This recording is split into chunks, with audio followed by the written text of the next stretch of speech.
الشيطان الرجيم بسم الله الرحمن الرحيم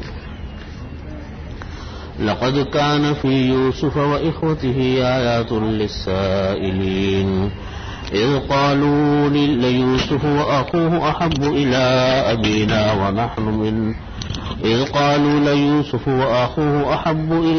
أبينا منا ونحن عصبة إن أبانا لفي ضلال مبين وقتلوا يوسف أو اطرحوه أرضا يخل لكم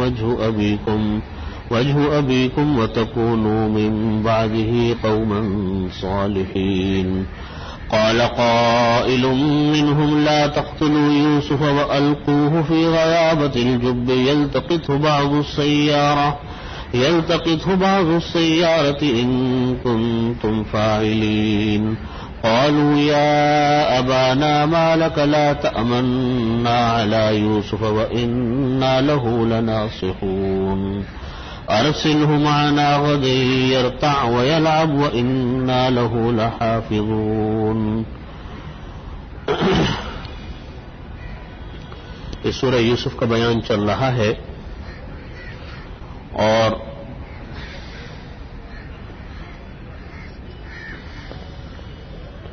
جیسا کہ پچھلے ہفتے بھی آپ کے سامنے یہ پورا واقعہ اجمالی طور پر آ گیا تھا، تفصیل اس کی یہ ہے کہ جب یوسف علیہ الصلوۃ والسلام تقریباً ان کی عمر اس وقت 7 سال کی تھی جس وقت انہوں نے یہ خواب دیکھا کہ مجھ کو چاند اور سورج اور 11 ستارے سجدہ کر رہے ہیں. اس کے بارے میں فرماتے ہیں اللہ رب العزت کہ لقد کان فی یوسف و اخوتہ آیات للسائلین، کہ یوسف علیہ الصلوۃ والسلام اور ان کے بھائیوں میں پوچھنے والوں کے لیے بڑی نشانیاں ہیں. یہاں پر مفسرین نے لکھا ہے کہ پوچھنے والوں سے مراد در حقیقت وہ یہودی تھے جن یہودیوں نے نبی کریم صلی اللہ علیہ وسلم سے مکہ مکرمہ جا کر یہ سوال کیا تھا کہ آپ ہمیں یہ بتائیں کہ وہ کون سے نبی ہے اور ان کے بیٹے ہیں جو شام سے مصر لائے گئے اور ان کے والد جو کہ خود نبی تھے وہ ان کی یاد میں رو رو کے نابینا ہو گئے تھے. تو اس وقت اس کی اتنی تفصیل جو قرآن کریم میں یہاں آئی ہے، پوری سورہ یوسف اللہ رب العزت نے نازل فرمائی، اتنی تفصیل نہ توریت میں تھی نہ انجیل میں تھی. تو اللہ تعالیٰ نے فرمایا کہ یہ جو ہم نے یہ پوری سورت نازل کی ہے، اس سورت کے ایک ایک حصے میں اللہ تعالیٰ نے صرف واقعہ ہی نہیں بیان کیا بلکہ طرح طرح کے سبق اللہ رب العزت نے بیان فرمائے. بے شمار سبق ہیں اس سورہ یوسف کے اندر. اس کو فرمایا کہ لقد کان فی یوسف علیہ الصلوۃ والسلام اور ان کے بھائیوں کے بارے میں پوچھنے والوں کے لیے بڑی نشانیاں ہیں، یعنی اس پوری سورت کے اندر اللہ تعالیٰ نے بڑے سبق رکھے ہیں. اذ قالوا لیوسف واخوہ احب الی ابینا منا ونحن عصبہ، ان بھائیوں نے کہا کہ یوسف اور ان کے جو بھائی ہیں حقیقی، میں نے جیسے پہلے عرض کیا تھا پچھلے ہفتے کہ حضرت یعقوب علیہ الصلوۃ والسلام کے 12 بیٹے تھے، 10 ایک بیوی سے تھے اور 2 بیٹے حضرت یوسف علیہ السلام اور ان کے بھائی بنیامین یہ دوسری بیوی سے تھے. پہلی بیوی کا نام لیہ بنت لیان تھا اور دوسری بیوی کا نام راحیل تھا. کل 12 بیٹے تھے اور نام حضرت یعقوب علیہ السلام کا وہ اسرائیل تھا، تو اس لیے ان کے 12 بیٹے بنی اسرائیل کہلائے. یہی بنی اسرائیل جو آج پورا بنی اسرائیل جن کو کہا جاتا ہے، بعد میں یہی پورا خاندان جا کر یہودیوں کا خاندان بنا. ہر ایک کو اللہ تعالیٰ نے بے شمار اولادیں اور ایک بہت بڑا خاندان عطا فرمایا تھا. تو ان بھائیوں نے آپس میں مشورہ کیا اور یہ کہا کہ دیکھو ہم 10 بھائی ہیں جو کہ ماں اور باپ شریک حقیقی بھائی تھے یہ, اور انہوں نے کہا کہ جو دوسرے 2 بھائی ہیں یوسف اور ان کے بیٹے بھائی بنیامین, ان کو والد ہم سے زیادہ پیار کرتے ہیں, زیادہ محبت کرتے ہیں, اور ہم سے ہمارے والد کو محبت کم ہے. لہذا انہوں نے کہا کہ ہمیں ایسا طریقہ اپنانا چاہیے جس سے ہمارے والد کی محبت ہم سے زیادہ ہو جائے اور یوسف اور ان کے بھائی سے محبت کم ہو جائے یا ختم ہو جائے. اس کا انہوں نے ایک ہی حل سوچا کہ اس کے علاوہ کوئی حل نہیں ہے کہ ہم یوسف کو قتل کر دیتے ہیں. چنانچہ انہوں نے اپنے اس منصوبے کے تحت یہ طے کیا کہ ہم یوسف کو قتل کر دیتے ہیں, مار دیتے ہیں جان سے. اللہ تعالیٰ نے یوسف علیہ الصلوۃ والسلام کو باقی رکھنا تھا. اللہ تعالیٰ جس کو بچانا چاہے اس کو کون انسان کیا کر سکتا ہے. حدیث شریف میں اسی کو فرمایا نبی کریم صلی اللہ علیہ وسلم نے کہ ساری دنیا مل کر اگر کسی انسان کو نقصان پہنچانا چاہتی ہے اور اللہ تعالیٰ اس کو نفع پہنچانا چاہتے ہیں تو ساری دنیا مل کر کسی انسان کو نقصان نہیں پہنچا سکتی. اور فرمایا کہ ساری دنیا مل کر کسی انسان کو نفع پہنچانا چاہے اور اللہ تعالیٰ اس کو نقصان پہنچانا چاہے تو ساری دنیا مل کر اس کو نفع نہیں پہنچا سکتی, اس کو نقصان نہیں پہنچے گا. اللہ کی طاقت کے آگے تو کسی کی طاقت کی کوئی حیثیت نہیں. چنانچہ ان بھائیوں نے مشورہ کیا اور مشورہ کر کے یہ طے کیا کہ ہم یوسف کو قتل کر دیتے ہیں. ان کے بڑے بھائی یہودا جن کا نام تھا, انہوں نے کہا کہ ایسا کرو تم اس کو قتل نہ کرو بلکہ اس کو کسی ایسی جگہ پر ہم لے جا کے پھینک دیتے ہیں جہاں پر کہ یا تو اس کو کوئی جانور کھا جائے گا, بچھو ڈنگ مار دے گا, سانپ ڈس لے گا, یا کوئی اٹھا کر اس کو لے جائے گا, خلاصہ یہ کہ جان چھوٹ جائے گی. تو تم قتل سے اپنے ہاتھ کو کیوں رنگین کرتے ہو کسی کے خون سے؟ اسی کو قرآن کریم میں فرمایا کہ اذ قالوا لیوسف واخوہ احب الی ابینا منا ونحن عصبہ, جبکہ ان بھائیوں نے جو کہ یوسف علیہ السلام کے بھائی تھے یوں کہا کہ یوسف اور ان کے بھائی بنیامین احب الی ابینا, وہ ہمارے باپ کو زیادہ پسندیدہ زیادہ محبوب ہے, ونحن عصبہ, حالانکہ ہماری جماعت تو ہم زیادہ بھائی ہیں, ہماری تعداد زیادہ ہے, وہ صرف 2 ہیں, ہم 10 ہیں, اس کے باوجود ہمارے باپ ان کو پسند کرتے ہیں زیادہ, یعقوب علیہ السلام. ان ابانا لفی ضلال مبین, انہوں نے بھائیوں نے کہا کہ ہمارے جو والد ہیں بے شک واضح غلطی پر ہیں, واضح گمراہی کے راستے پر ہیں. اقتلوا یوسف او اطرحوه ارضا یخل لکم وجہ ابیکم وتکونوا من بعدہ قوما صالحین. کہا ان بھائیوں نے کہ یوسف کو قتل کر دو, او اطرحوه ارضا, یا اس کو کسی ایسی سرزمین میں لے جا کر ڈال دو, یخل لکم وجہ ابیکم, جس کے بعد تمہارا محبت والد کی محبت تم لوگوں کے لیے ہو کے رہ جائے. جب یوسف ہی نہیں رہیں گے تو ساری محبت جو یوسف علیہ السلام کے ساتھ تھی وہ محبت اب تمہاری طرف ہو جائے گی. والد کا ذہن اپنی اولاد سے فارغ ہو جائے گا, ذہن میں یہ ہوگا کہ میرا بیٹا زندہ نہیں ہے, تو محبت تم سے زیادہ ہو جائے گی باپ کو. وَتَكُونُوا مِن بَعْدِهِ قَوْمًا صَالِحِينَ, اس کے بعد جب تم یوسف کو قتل کر گزرنا تو ٹھیک ہے غلطی ہوگی, اس کے بعد نیک بن جانا, کوئی بات نہیں, مقصد تو تمہارا حاصل ہو جائے گا.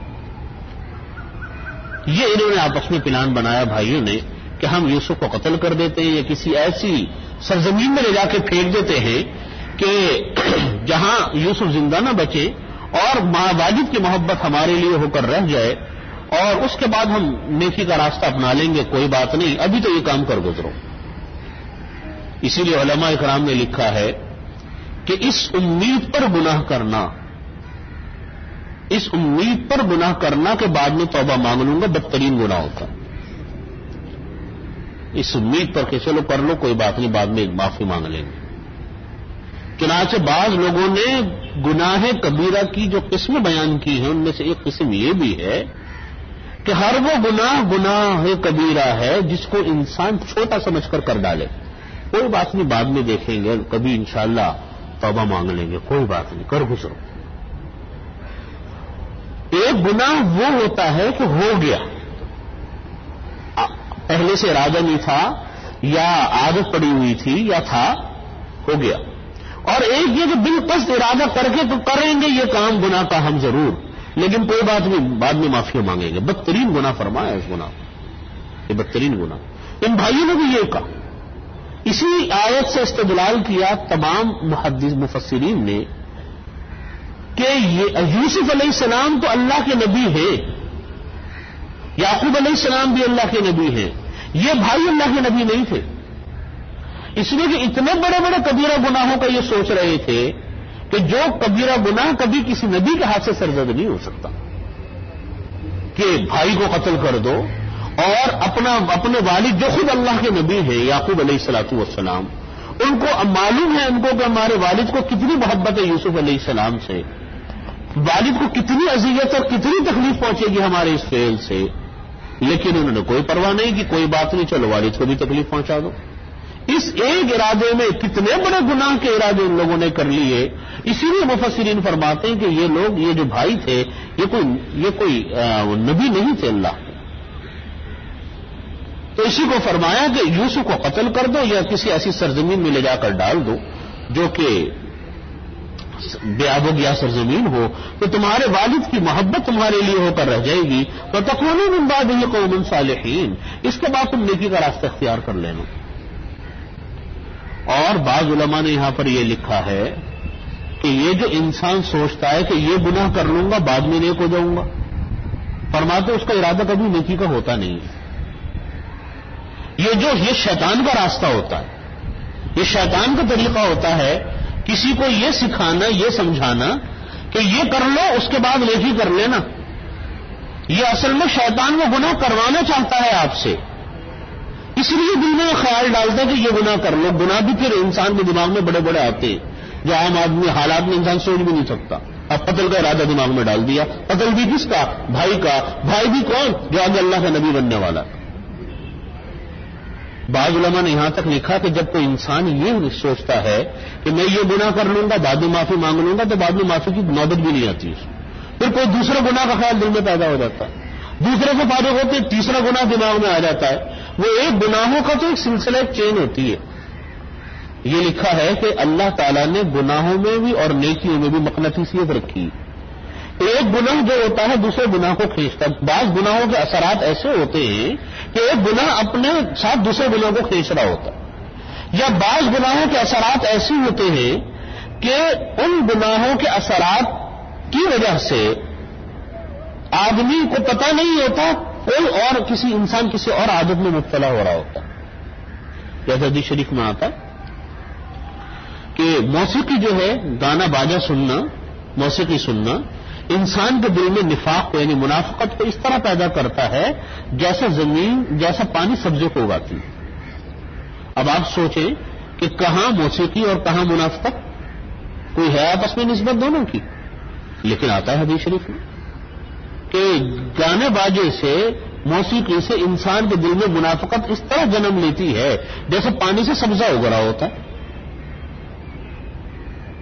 فرمایا کہ جہاں شرابیں پی جاتی ہیں وہاں زناکاری عام ہوتی ہے، ہوتا ہے. حالانکہ شراب اور زناکاری تو ایک گناہ دوسرے گناہ کو، دوسرا تیسرے کو، تیسرا چوتھے کو اپنی طرف کھینچ رہا ہوتا ہے. اسی طرح اللہ تعالیٰ نے یہ نیکیوں کا سلسلہ بھی رکھا ہے کہ ایک نیکی ہے وہ دوسری نیکی کی طرف دعوت دیتی ہے، دوسری تیسری کی طرف دعوت دیتی ہے، تیسری چوتھے کی طرف دعوت دیتی ہے. بعض اوقات دل میں ایک خیال آتا ہے نیکی کا، چھوٹی سی نیکی ہوتی ہے، معمولی سی نیکی ہوتی ہے. اسی کو علماء نے لکھا کہ اس نیکی کو جو دل میں خیال آیا نیکی کا، یہ تمہارا مہمان ہے. یہ نیکی جو ہے یہ تمہارا مہمان ہے. جس طرح آپ کے گھر میں اگر کوئی مہمان چند منٹ کے لیے آئے، اگر آپ اس کے ساتھ محبت سے پیش آئے، خندہ پیشانی کے ساتھ پیش آئے، تو وہ مہمان اس کے دل میں ایک بات رہتی ہے کہ نہیں میں فلانے کے گھر گیا تھا، اس نے میرے ساتھ بڑی محبت کا برتاؤ کیا.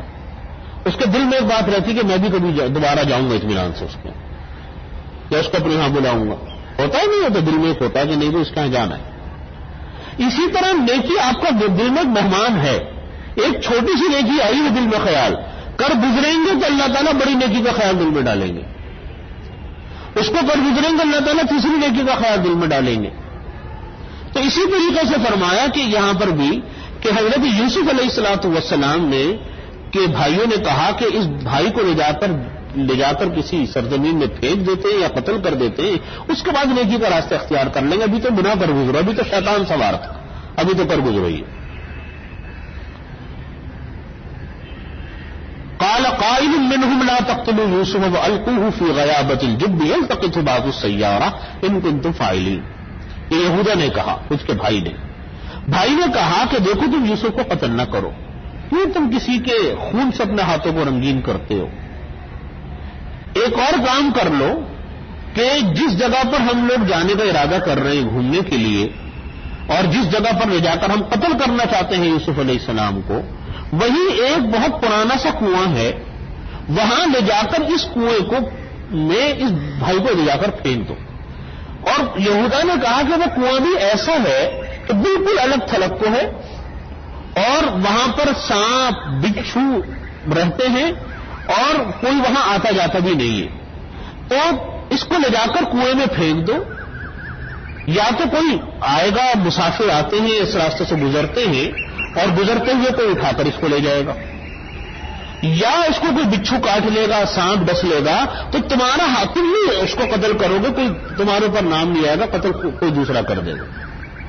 یہ تجویز دی یہودا نے بڑے بھائی نے۔ اس نے کہا قال قائل منهم، کہا یہودا نے ان میں سے ان کے بھائی نے کہا لا تقتلوا یوسف والقوه في غیابة الجب، کہ تم اس کو قتل نہ کرو اور ایک اس کو اندھے کنویں میں لے جا کر ڈال دو، یلتقطه بعض السیارہ، کوئی مسافر گزرے گا اٹھا کر اس کو لے جائے گا، ان کنتم فاعلین، اگر تم کو کرنا ہی ہے، اس کو مارنا ہی ہے تو قتل نہ کرو، اس کو کنویں میں پھینک دو۔ یہ انہوں نے آپس میں پروگرام بنایا۔ اس کے بعد یہ اپنے باپ کے پاس گئے، والد حضرت یعقوب علیہ السلام کے پاس گئے۔ قالوا یا ابانا ما لك لا تأمنا على یوسف وانا له لناصحون، کہا اپنے والد سے کہ آپ کو کیوں ہمارے اوپر اطمینان نہیں ہے یوسف کے بارے میں، آپ کیوں یہ سمجھتے ہیں کہ ہم یوسف کو نقصان پہنچائیں گے؟ وَإِنَّا لَهُ لَنَاصِحُونَ، ہم اس کے خیر خواہ ہیں، ہم کوئی اس کے برائی چاہنے والے نہیں ہیں۔ أَرْسِلْهُ مَعَنَا غَدًا يَرْتَعْ وَيَلْعَبْ وَإِنَّا لَهُ لَحَافِظُونَ، آپ یوسف کو ہمارے ساتھ بھیج دیجیے آئندہ کل۔ یرتا کے معنی ہوتے ہیں کہ بچہ جیسے تفریح میں جاتے ہیں تو خوب کھانا پینا،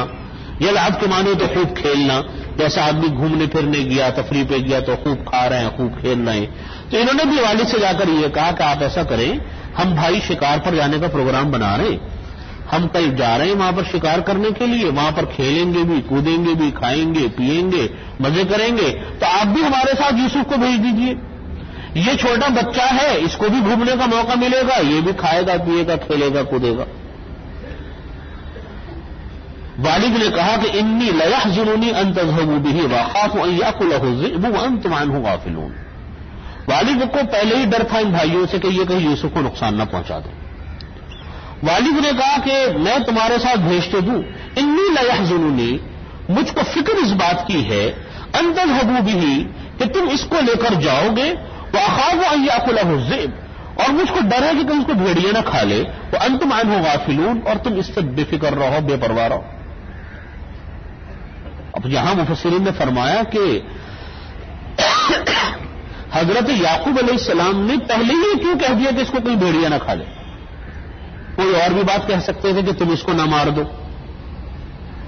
تو حضرت یعقوب علیہ السلام جانتے تو تھے، لیکن انہوں نے سوچا کہ میں اگر یوں کہوں گا کہ تم اس کو مار دو گے تو بیٹے اور چڑھ جائیں گے۔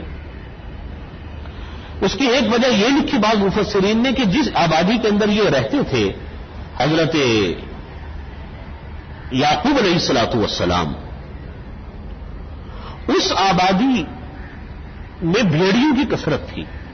قرب و جوار میں بھیڑیے بہت رہتے تھے۔ ایک وجہ یہ لکھی، اس لیے انہوں نے فرمایا کہ مجھ کو ڈر ہے کہ کہیں یوسف کو بھیڑیا نہ کھا جائے، کیونکہ چھوٹے سے 7 سال کی عمر کی بچہ چھوٹا ہوتا ہے تو اس کو بھیڑیا آرام سے اٹھا سکتا ہے۔ بعض مفسرین نے فرمایا، حضرت عبداللہ بن عباس رضی اللہ عنہما کی روایت ہے غالباً، تو انہوں نے فرمایا کہ حضرت یعقوب علیہ السلام نے خواب دیکھ لیا تھا، اور یعقوب علیہ السلام نے خواب دیکھا تھا کہ یوسف علیہ السلام اپنے باپ کی گود میں، یعقوب علیہ السلام کی گود میں، جیسے چھوٹا بچہ گود میں بیٹھا ہوا ہوتا ہے، ان کے ٹانگوں پر بیٹھے ہوئے، دامن پہ بیٹھے ہوئے، تو ان کے دامن سے وہ نیچے بھلک گئے اور اچانک ان کے اوپر 11 بھیڑیوں نے حملہ کر دیا۔ ان میں سے ایک بھائی نے، ان 11 بھیڑیوں میں سے ایک نے یوسف علیہ السلام کی جان بچا دی کسی طریقے سے، اور ان کو بھگا دیا، ان کی جان بچ گئی۔ اس کے بعد یوسف علیہ السلام چھپ گئے۔ یہ خواب دیکھا حضرت یعقوب علیہ السلام نے کہ میری گود میں یوسف ہے اور وہ یوں میری دامن سے نیچے اتر گئے، ان پر 11 بھیڑیوں نے حملہ کر دیا، اور انہی میں سے ایک بھیڑیے نے باقی 10 بھیڑیوں کو بھگا دیا، ان کی جان بچا لی، اور یوسف جو ہے وہ ایک جگہ پر چھپ گئے۔ بعد میں تعبیر اللہ تعالی نے ظاہر بھی اسی طرح فرمائی کہ 11 بھائی جو تھے یہ بھیڑیے بنے، ان کو قتل کرنے کے درپے ہوئے، اور انہی میں سے ایک یہودا جو تھے انہوں نے قتل کرنے کا جو ارادہ کیا تھا، ان سب کو مشورہ دیا کہ اس کو کنویں میں ڈال دو، ان کی جان بچ گئی،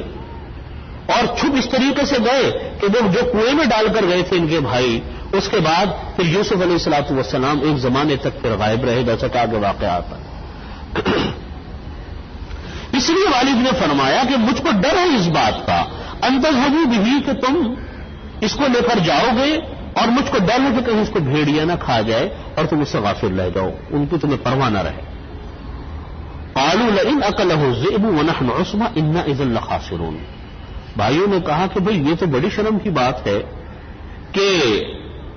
ہم 11 آدمی، 11 نوجوان، ایک ہمارا چھوٹا بھائی،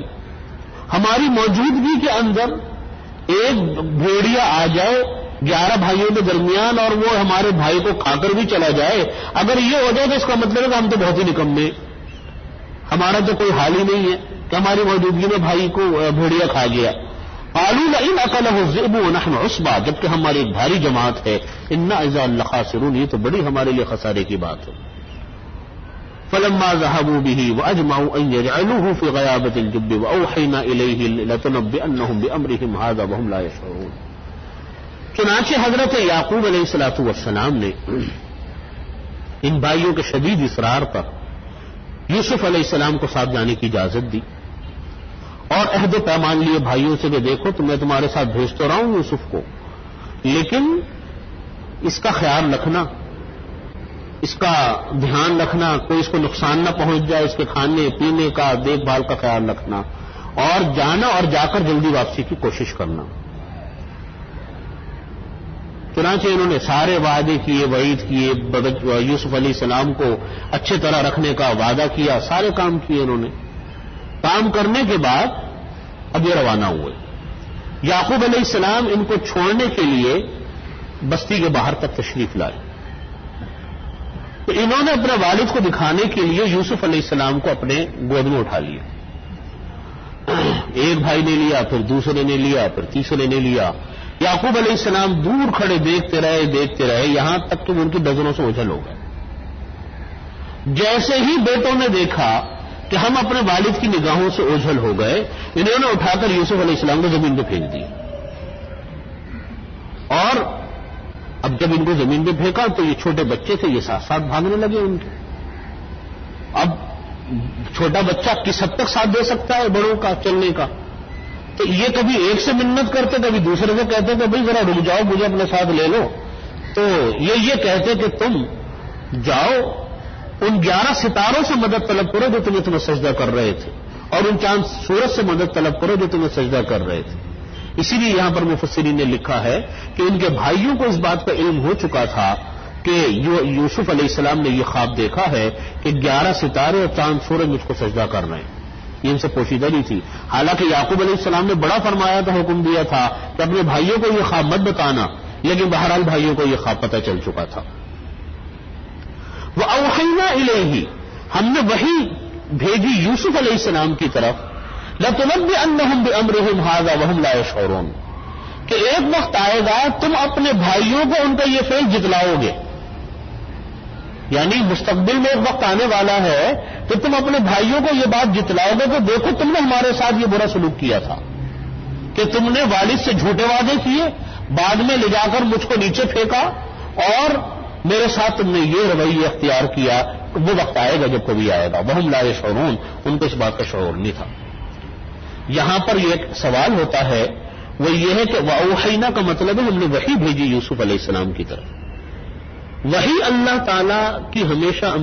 وحی جو ہوتی ہے، ایک ہوتی وحی نبوت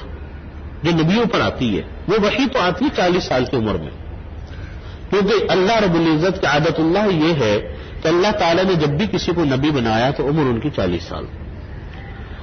یعقوب یوسف علیہ الصلوۃ والسلام کو پر بھی جو وحی کا سلسلہ شروع ہوا جب وہ مصر پہنچ چکے تھے، اس کے بعد وحی کا سلسلہ شروع ہوا۔ لیکن اللہ تعالیٰ کی بعض اوقات وحی ہوتی ہے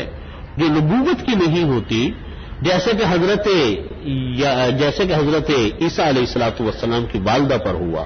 ان کی موسیٰ علیہ السلام کی والدہ پر ہوا، یوسف علیہ السلام کے اوپر 7 سال کی عمر میں ہوا۔ یہ اللہ تعالیٰ کی طرف سے پیغام ہوتے ہیں کسی اپنے نیک بندے کے لیے، کسی خاص مقصد کے لیے۔ چنانچہ اس موقع پر بھی اللہ رب العزت حضرت جبریل امین علیہ الصلوۃ والسلام کو مختلف موقع پر بھیجتے رہے۔ وَجَاءُوا أَبَاهُمْ عِشَاءً يَبْكُونَ، خیر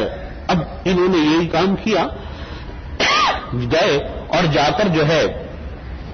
آپس میں بیٹھ کر مشورہ کیا کہ قتل کریں گے، کنویں میں پھینکے۔ یہودا کا مشورہ سب نے مانا اور لے جا کر انہوں نے وہ کونے میں کہیں کوئی کنواں تھا جہاں کوئی جاتا آتا بھی نہیں تھا، وہاں لے جا کر حضرت یوسف علیہ الصلوۃ والسلام کو لے جا کر کنویں میں پھینک دیے۔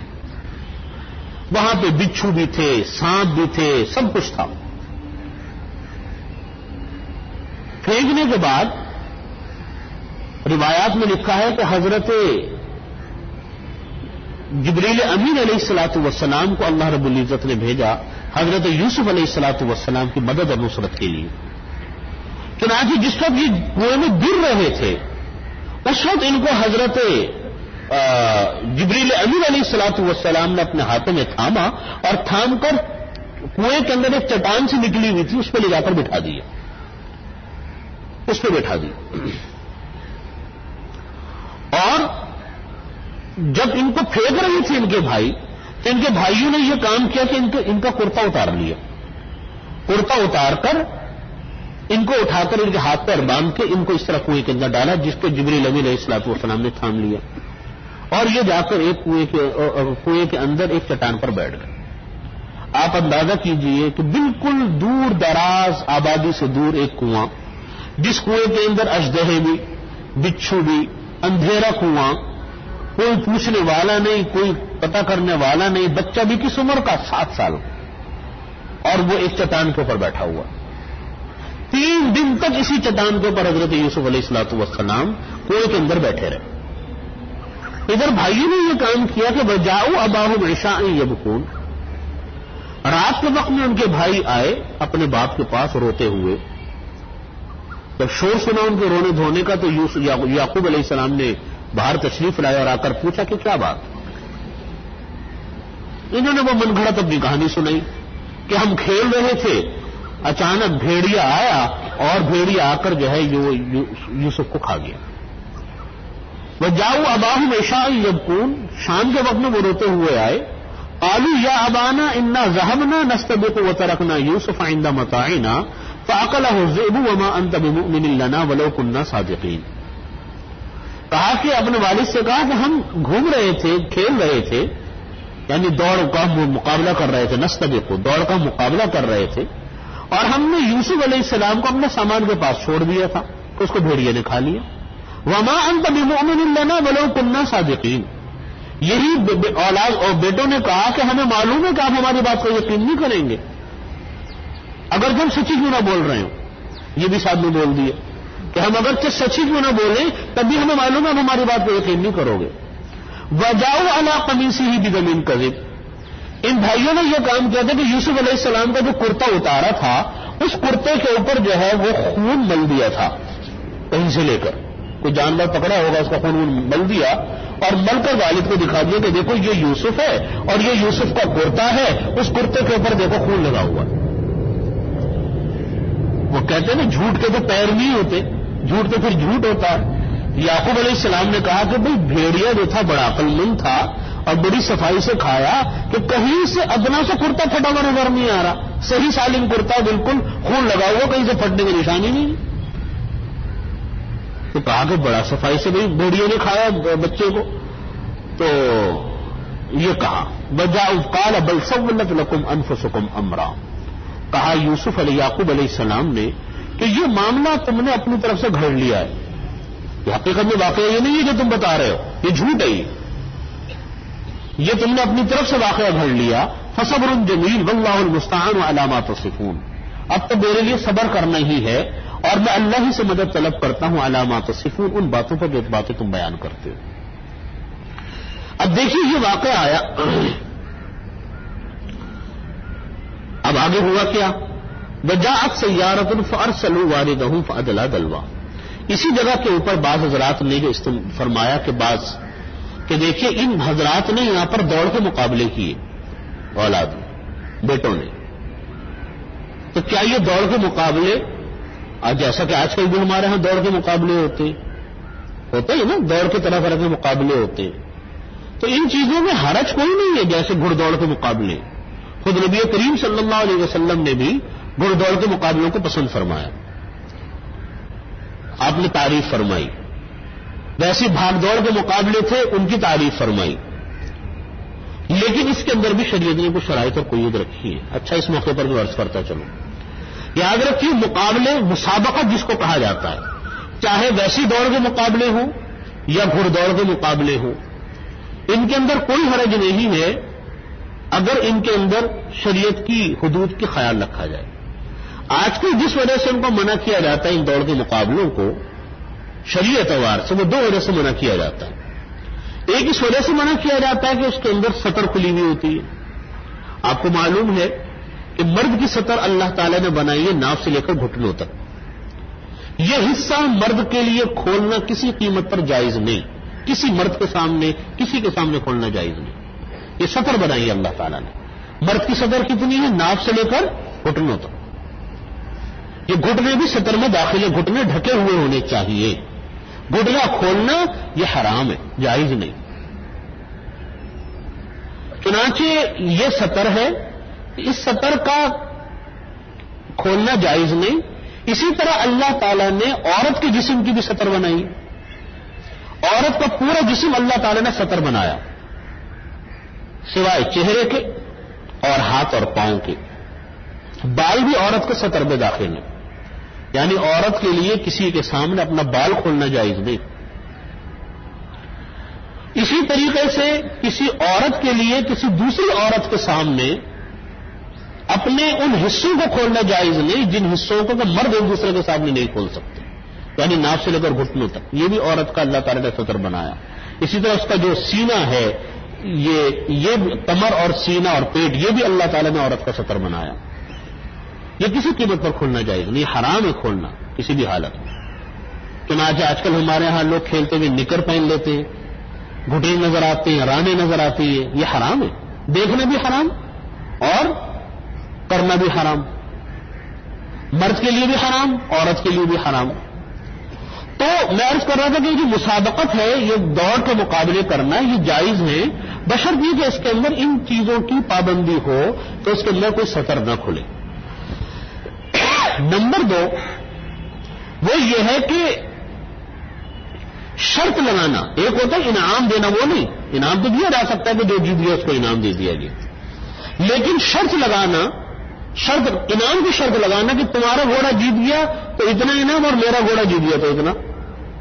جس کے اوپر آج کل جوا چلتا ہے ہمارے یہاں اس دوڑ کے مقابلوں کے اوپر، گھڑ دوڑ کے اوپر، یہ چیزیں جو ہے یہ ربا اور قمار کے اندر داخل ہیں۔ شرط لگا کر کوئی انعام مقرر کرنا یہ ربا ہے، قمار ہے، وہ بھی حرام ہے۔ ان سے اگر یہ چیز پاک ہو تو گھڑ دوڑ کے مقابلے ہوں یا ویسے دوڑ کے مقابلے ہوں وہ شرعاً جائز ہے۔ واللہ المستعان علی ما تصفون وجاءت سیارۃ فارسلوا واردہم فادلی دلوا۔ واقعہ پھر یہ ہوا کہ یہ یوسف علیہ السلام کو ڈال کر چلے گئے۔ ان کے جو بھائی تھے یہودا، اس کے دل میں اللہ تعالیٰ نے محبت ڈال دی، وہ روزانہ اپنے بھائیوں سے چھپ کر دن کے کسی ایک حصے میں آتا اور کھانا لے کر آتا گھر سے، اور گھر سے آ کر کھانا وہ ڈول کے ذریعے سے نیچے لٹکا کر بھائی کے پاس بھیجتا کہ بھائی کچھ کھا لے گا۔ ادھر اتفاق ایسا ہوا کہ ایک ملک شام سے آنے والا کوئی قافلہ تھا جو عموماً اس راستے کے اوپر سے نہیں گزرتا تھا، وہ قافلہ ادھر سے گزرا، راستہ بھٹک گیا، اس کنویں کے پاس آ گیا۔ انہوں نے دیکھا کہ کنواں ہے تو انہوں نے سوچا کہ چلو ہم راستہ ویسے بھٹکے ہوئے ہیں، اس کنویں کے اندر اپنا ڈول ڈالتے ہیں تو اندر سے پانی نکال لیں گے، پانی مل جائے گا۔ ہم اس کو اتفاق کہتے ہیں، آج کل دنیا اس کو اتفاق کہتی ہے، لیکن ہمارے شیخ حضرت ڈاکٹر عبدالعزیز صاحب عارفی قدس اللہ سرہ فرمایا کرتے تھے کہ اللہ تعالیٰ نے اس کائنات میں کوئی چیز اتفاقی نہیں رکھی۔ کہتے ہمارا علم چونکہ ناقص ہے اور علم ہمارا محدود ہے، اس لیے ہم ہر چیز کو جو نئی چیز اچانک پیش آ جاتی ہے اس کو ہم لوگ ایک بولتے ہیں کہ اتفاق ہو گیا، اچانک ایسا ہو گیا، اتفاق سے ایسا ہو گیا، غیر یقینی طور پر ایسا ہو گیا۔ ہمارے شیخ ڈاکٹر عبدالعزیز صاحب عارفی رحمۃ اللہ علیہ فرمایا کرتے تھے کہ اس کائنات میں کوئی چیز اتفاقی نہیں، کوئی چیز اچانک نہیں، ہر چیز ایک سلسلے سے پیوست ہے، ہر چیز ایک سلسلے سے پیوست ہے۔ ایک چیز ہوگی وہ کسی دوسرے سلسلے سے جڑی ہوگی، دوسرا سلسلہ وہ پہلے سلسلے سے جڑا ہوگا، کوئی نسکان ہوگا ایک سے دوسرا، دوسرے سے تیسرا، تیسرے سے چوتھا، ایک سلسلہ ہے اللہ رب العزت کا طے کردہ، اس کا علم انسان کو نہیں ہوتا۔ وہ فرماتے ہیں کہ ہر چیز ایک سلسلے سے جڑی ہوتی ہے۔ تو یہاں پر بھی جو یہ قافلے والے راستہ بھول گئے، ہم کہتے ہیں کہ اتفاق سے راستہ بھول گئے، حقیقت یہ ہے کہ اللہ تعالیٰ کو تو حضرت یوسف علیہ السلام کو یہاں سے نکالنا تھا، اس لیے وہ راستہ بھول گئے۔